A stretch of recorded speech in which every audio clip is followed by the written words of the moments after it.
Video, we're going to go through some tips for those who are on the Macintosh operating system. For PC people, sorry, I'm on a Mac and I don't have a video for the PCs, but it certainly is worth your while taking any online course that you can find that helps you with what we call computer literacy.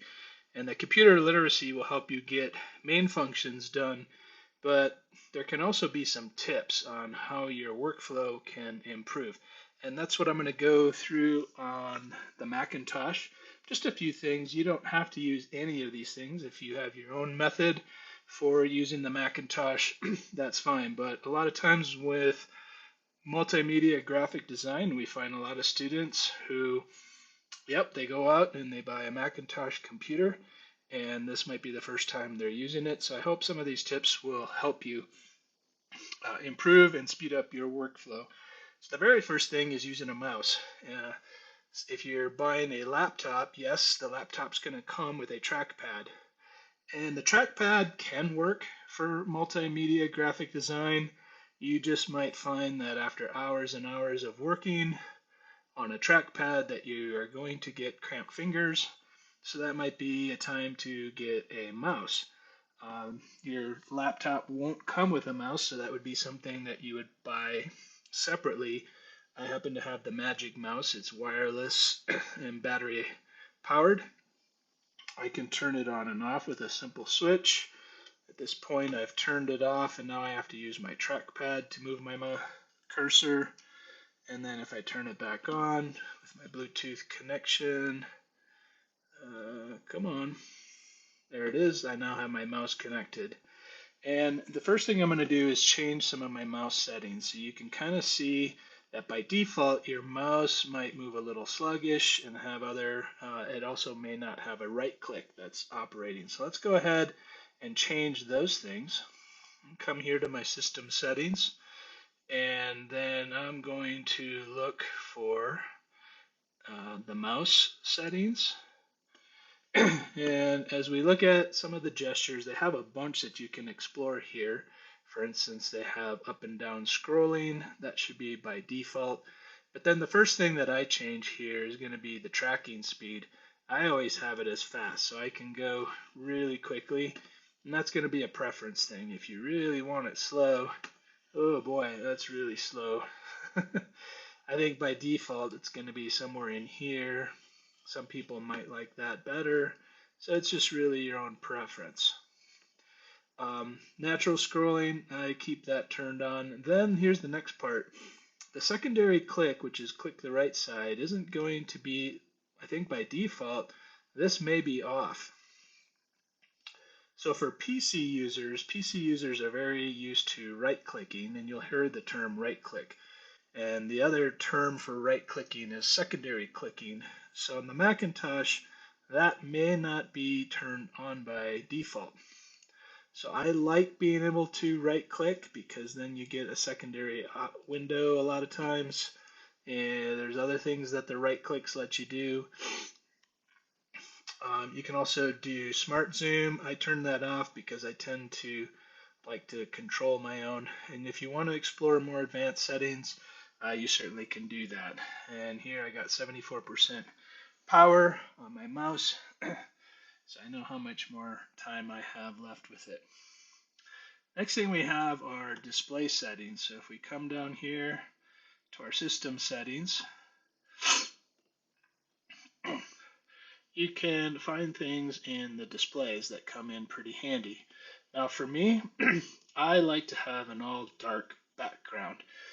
This just keeps my background from competing with any of the visual work that I'm doing in graphic design or web design. So generally, if I can change, and that's actually going to be more of the wallpaper. So instead of having this big, having all that color in my face all the time, I can choose a color instead. And I come down here, and I prefer black.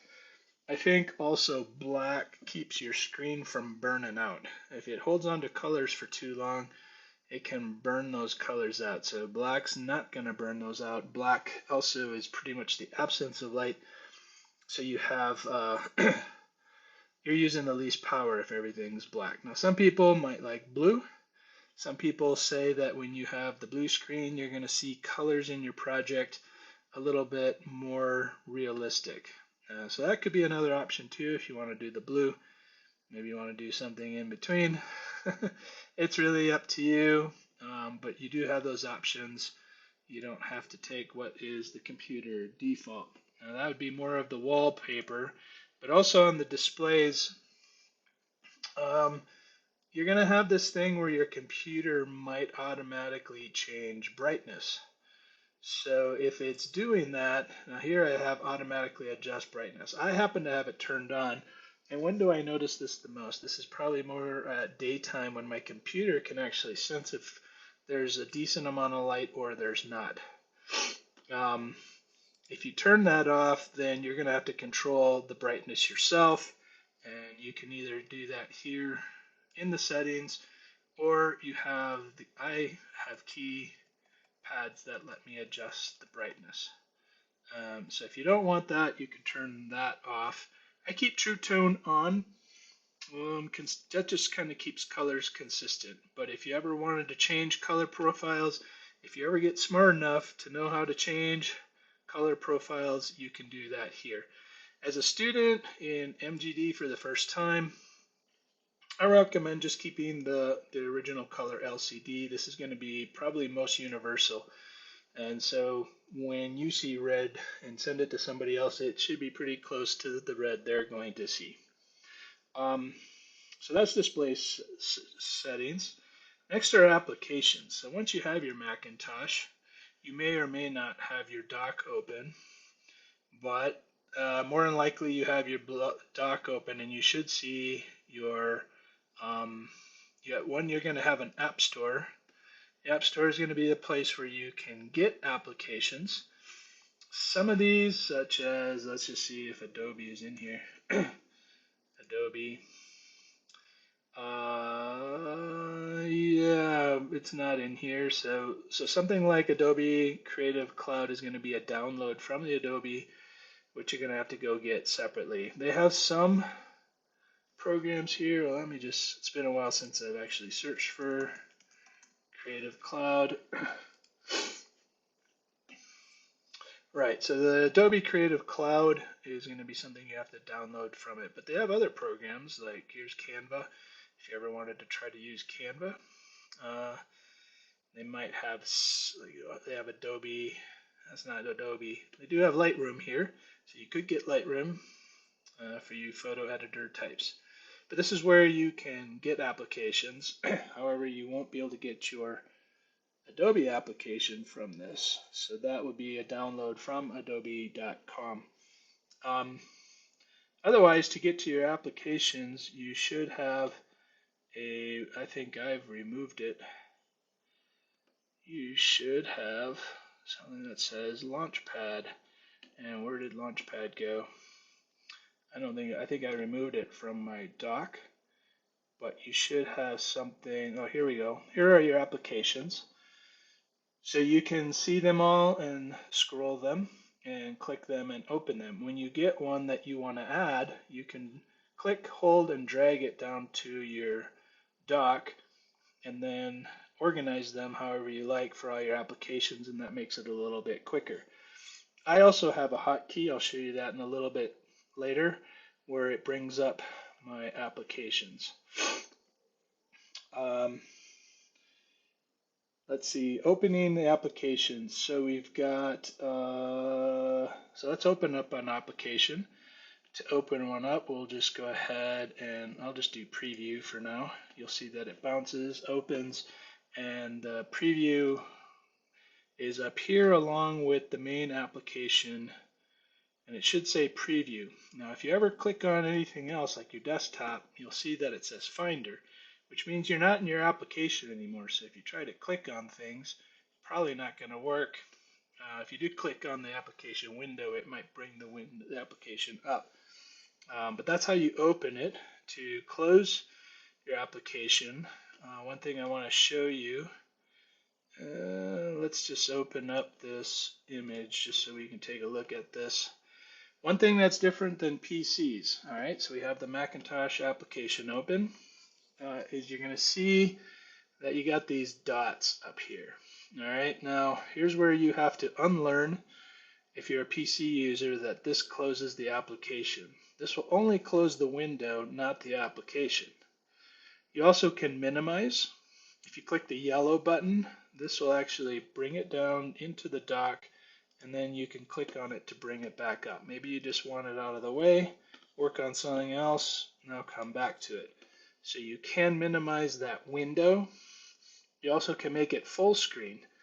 Now you don't have any access to anything else. In order to get back to that, you have to push your cursor up to the top of the window to get out of that view. And then if we're in preview, maybe I open this, let's say I open this twice. Oh, let's see, file. Let me open another one.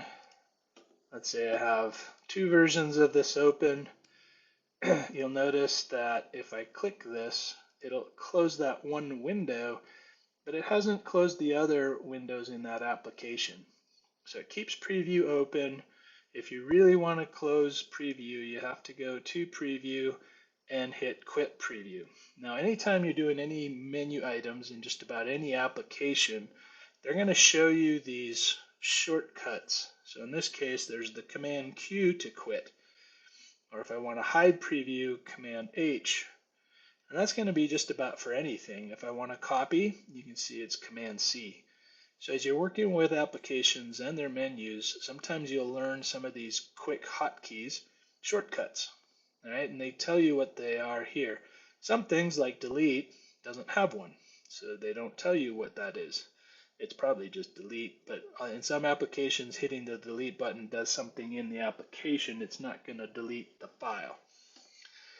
Okay, so that's how we open up an application, how we open a file. It's how we minimize a file, how we can go to full view, and close windows within an application. To quit the application, I'll click on this and then hit quit applications. Now, how do we get files? Now, in my case, I've actually added an icon for my hard drive.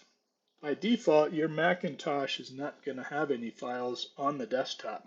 In fact, I think, generally speaking, your Apple computer is going to convince you to not do that. I'm a little old style, so I like having files, and I put files on my desktop sometimes. But that's not always a great idea. You're going to find some people who just have gobs and gobs of files on their desktop, and it looks like a horrible mess.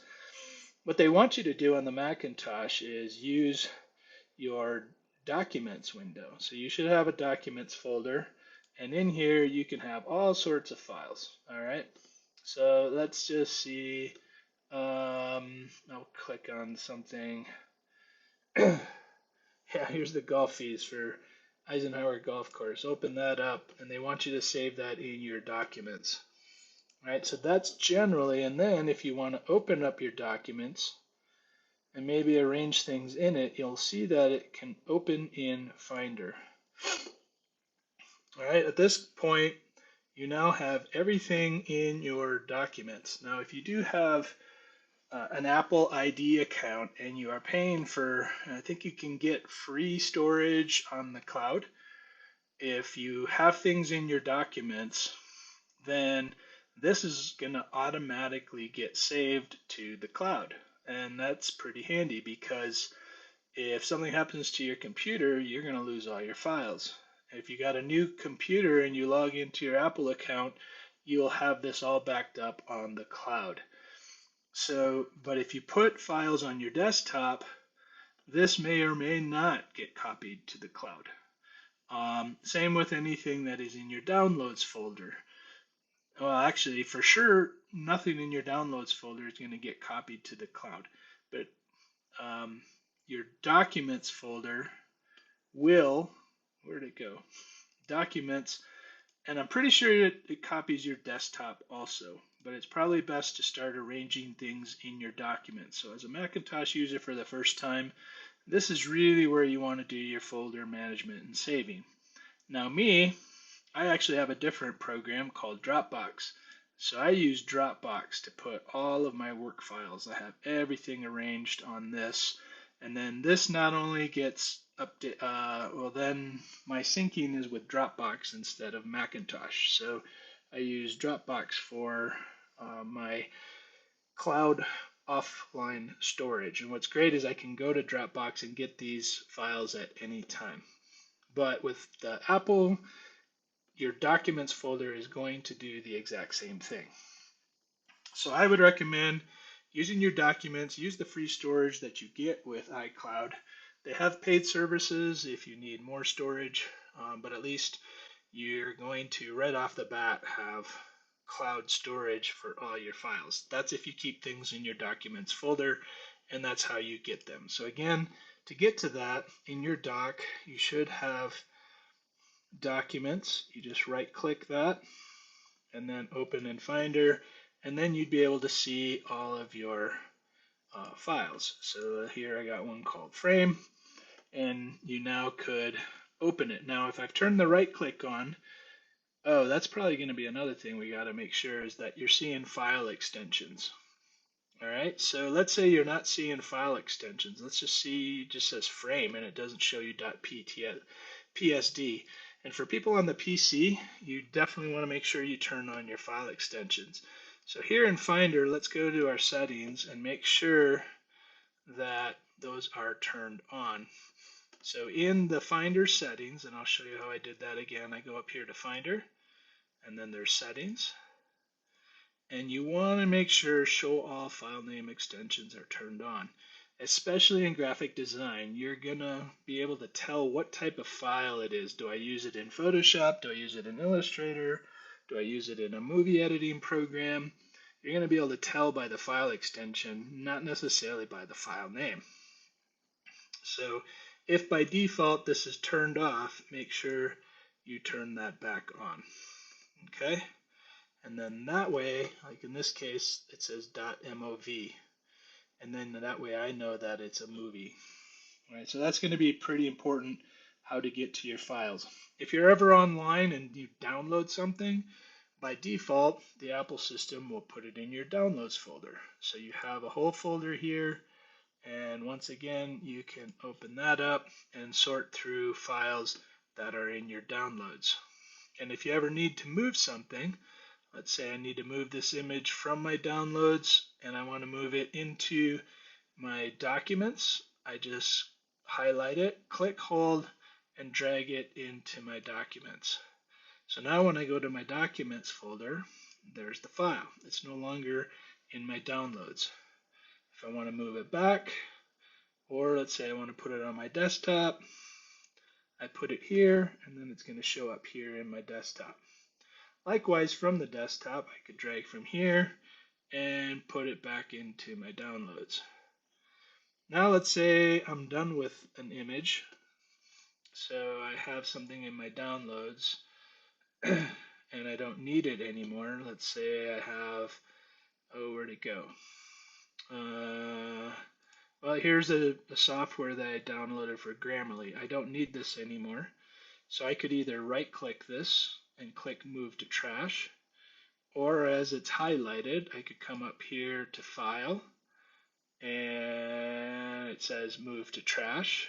There's also a hotkey for command delete, or I can click and hold and drag it to the little trash can. All right, since I don't need that anymore, I can right click my trash and empty it. It's going to make sure you want to do it. That's a good thing because sometimes you get click happy and you go, oh wait, I didn't want to totally delete it, permanently delete it, but this is fine. I don't need that anymore. So that's how we get things into the trash. File info. Every once in a while I might need to know information about a file. So I'll click highlight it, just lightly click it, don't double click it because that'll open it. If you double click it, it'll open in it, and it's going to have a default software that it's going to use to open it. All right, and then, but in this case, I don't want to do that. So I'm going to go and just click Get Info. Now in this case, it gives me a lot of information about that file. All right. One of the things I can change is what the default is to open it. In this case, it's set to QuickTime, but maybe I want to use something else. You could always change that here. Other things that are in the file information is you're going to have file size, what kind of file it is, where it is on your computer, when it was created, when it was modified. Sometimes it'll have information such as dimensions and resolutions and such. So in that case, you get more information about the file. Sometimes the creator and author information is in this file information. It tells you how big the file is. In this case, this video is 1.48 gigabytes. All right, so you can get a lot of information about your files by doing the get info while you're in the Finder mode. Let's see. Sometimes you can change the file icon. I wouldn't worry about that, but make sure you can see file extensions. A lot of times the Macintosh will give it its own little thumbnail. There is a way to change that, but that's not important to know how to do that. But you can also rename your files. So in this case, I could try to do it right here, but sometimes that's a little tricky. So again, I'll go back to Get Info. Let's say you have a file that came in from an iPhone. It's going to be just gibberish. So you may want to change the file name. And so you can see that down here you have read and write permissions so that you can change it. Sometimes you won't have permissions, but most of the time you should. Right here I could change how this file is named. So maybe I want to make it mgd : and then how to use the My Courses Online Classroom. And then when I click away, I can't use it. It says I can't use that. So it didn't like, I don't know what it didn't like.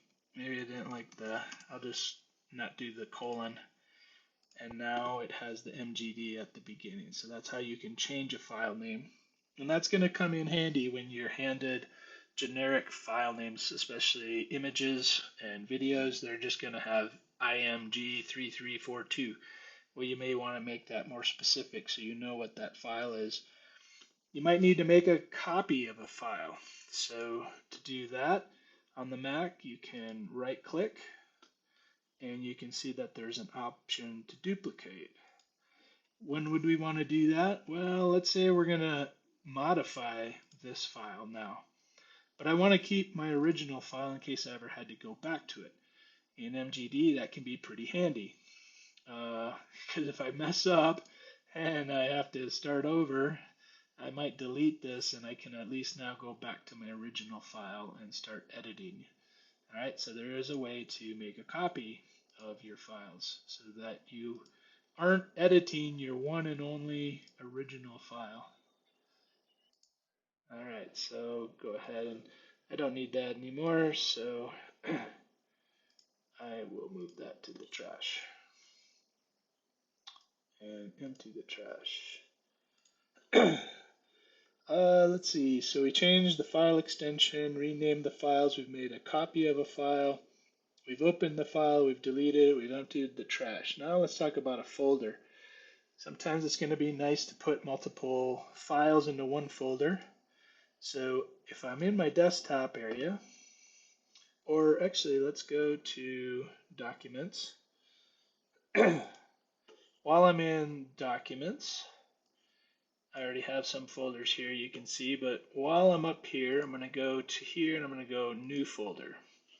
Right now it's called Untitled Folder, so I'm going to right click it and rename it, which will now highlight the name. So in this case, I'm going to do MGD 1013 Project 1. Now notice, that's a pretty nice descriptive folder name. That's going to help me later, and we'll have another video on folder naming and file naming conventions. But the more descriptive you can make it, the easier this is going to be on yourself. All right, so now you can see that the folder is highlighted, and now I can drag projects into that folder, and now it's in that folder window. And maybe I even wanted these files to be in there. So especially if I have a project with multiple assets needed to complete the project, this helps me organize this. And this would be a lot better than if this stuff was just spewed all over your desktop. Okay? Trust me, if you can have some organization with your files, you're going to make your MGD career a lot better. Now, in some cases, you might need to save things to a thumb drive. If you're using Apple iCloud storage with your documents, you already have a backup, and you really wouldn't need to use a thumb drive. Thumb drives are kind of on the way out. They used to be a lot more popular 10 years ago and almost essential. But now with cloud storage and easier sharing, it's much more secure, much more easy, and then it avoids the need to even have a thumb drive. The new Macintoshes don't even have the old-fashioned USB slots anymore because they're trying to push you away from using thumb drives. So if you're still one of those people using thumb drives, this is a good time to change right at the beginning of your MGD career. Is go ahead and switch to cloud storage. It's going to be a lot easier and it's going to be a lot more secure. Right now, if I lost my computer, all of these files that are in my documents folder will be in the iCloud storage. If you're on a PC, you could use Microsoft has a service, Dropbox has a service, Google One. Those are even free storage, I think up to so many gigabytes. And if you have now obviously 5 gigabytes, it wouldn't take too many videos to blow through that. So you might need a little bit more than that. For me on Dropbox, I have 3 terabytes because I have so many projects. I work on a lot of client stuff, and all of this adds up to a lot where the free isn't going to be enough for me anymore. But if you're new to MGD and you're just taking the introduction class, you probably can get by for now. And what's going to be the largest file sizes? Yeah, you guessed it, video. And I already showed you that in my documents. I go back to my documents and we'll go back to that project.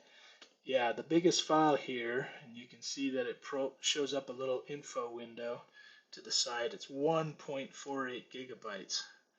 That's a pretty big file, and that's all because it's a 20-minute, 30-minute long video recorded at pretty high resolution. So this was recorded in HD, 3420 by 2224. Did I need the video that big? Probably not. I could convert that, but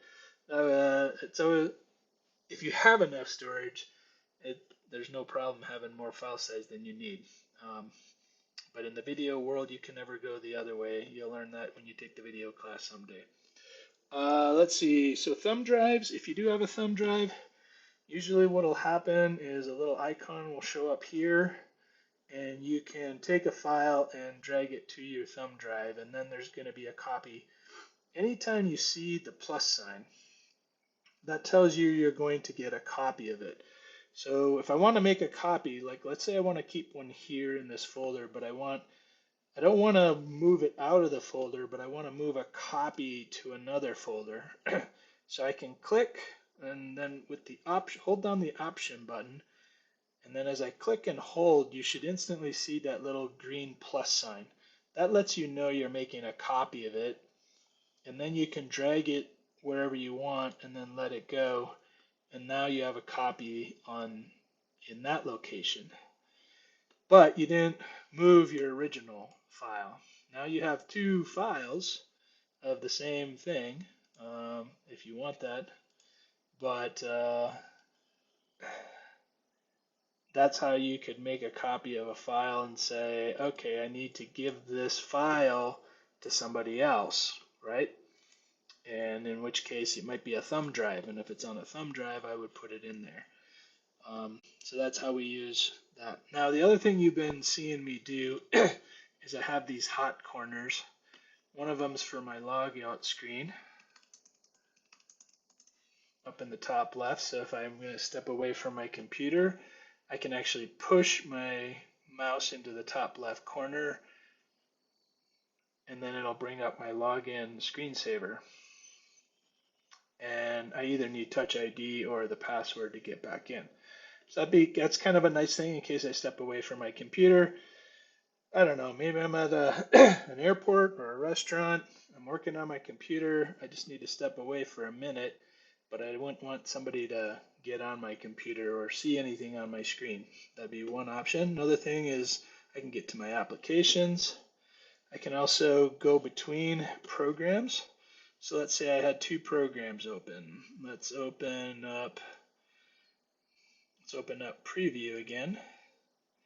And then let's also open up, it's another quick one. All right, I just have my dictionary app. So let's say these were bigger.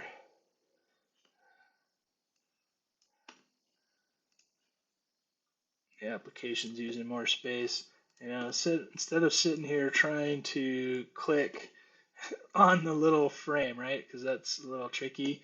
I can go to this corner and now it'll show me all the applications and I can pick which one I want to use. So even if I open up a third one, let's just do, we'll do our reminders. I have a lot of things I'm supposed to do. Here's another one. So yeah, trying to click on the thing, that gets a little daunting. So this hot corner lets me see all the applications that I have open. I can go back and forth between them. I also on my trackpad can do the same thing. I've programmed my trackpad, but I'm using what's called hot corners. And then sometimes I do save things on my desktop. But let's say all my applications are covering up my desktop. So yeah, in which case this lets me get back to my desktop. So if I wanted to click on something on the desktop, and then I push back to the corner. So how do I set that up? Those are hotkeys. I find them super helpful when I'm trying to fly through, because in MGD I might have 3, 4, 5 different applications open while I'm working. So being able to quickly open the applications is one thing. The dock is nice for that as well. But the other part is going between applications and or getting to my desktop. I'll use the desktop. Sometimes I like to put some files here because I know I'm working on them now and I'm doing something with them now and they need to go somewhere now. But I'm not going to keep things there forever. That's a very temporary place to store things for me. For me, I keep everything in Dropbox folders for permanent. All right, so let me show you how to set up those. I should also show you how to do the dock. So we'll do both of those.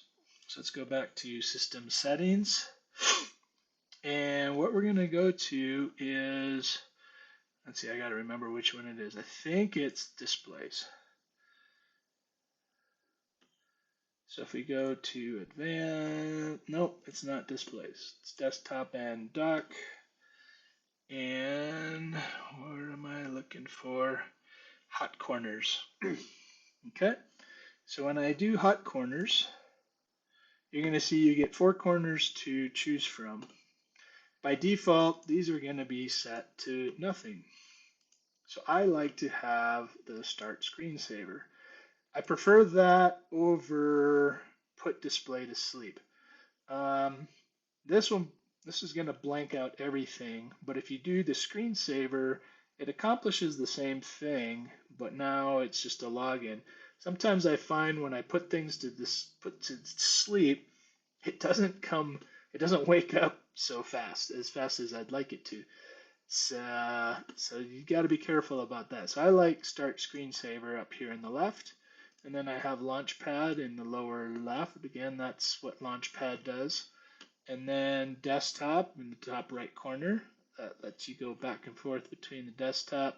And then changing this to what's called Mission Control, that brings you between your applications. Certainly you could play around with this. Maybe you want to put different things in different corners, but that's a pretty handy tool, especially on the trackpad or with the mouse. You can just quickly hit those hot corners. This one especially, going in between applications, That's huge in the MGD world. So having a hot control in that corner. And again, if I put temporary files on the desktop, that's nice. Most of my applications are in the dock, but in case there's one that I don't use, I know I can find it in a Launchpad. Or let's say there's one I recently installed that's not there yet. This is where I can get it, and now I can click, drag, and put it in my dock. So let's talk about that dock last, and then this is going to be the last thing I show you on the Macintosh, is going to be the dock. They just changed how this is, so let's just, I'm already there. Desktop and the dock. So there's a couple things, is the size, and as you change it, you can see that, well, actually I can't go any bigger. I could go smaller, but I have quite a few applications down there, but this controls the size of those little squares. And then you got the magnification. So what that means is as you go down to the dock, it sort of pops up the size. So you can change that magnification. Just makes it a little easier to click on, and that's really all that does. Now you can change even where it is. By default, it's at the bottom, but maybe you want it on the left. So now if I go over to the left, all my applications are over here. Or you could go to the right, whereas you push your mouse to the right, the dock shows up, and now you can pick things. Yeah, I don't like those at all. I prefer the bottom, so I keep it there. You can turn the genie effect off, which is that little pop-up. The other thing that you can do is hide and show the dock. So by default, this is going to always show the dock. Probably when you first turn your Macintosh on, that's always going to be there. But when I'm working on programs, I might need to use that space. So I turn that off, although or I choose to hide it. So now to see it, I have to push my cursor to the bottom of my screen, and then the dock shows, and then I can choose. But when I go out, then it's gone. It's also just visually cleaner when the dock is hidden. So there you go. I hope these tips for using the Macintosh help, especially if you're a brand new user to the Macintosh and you're new to graphic design. I think a lot of these shortcuts, I know I use them professionally in my own life, and I hope they help you out as well. All right, cheers.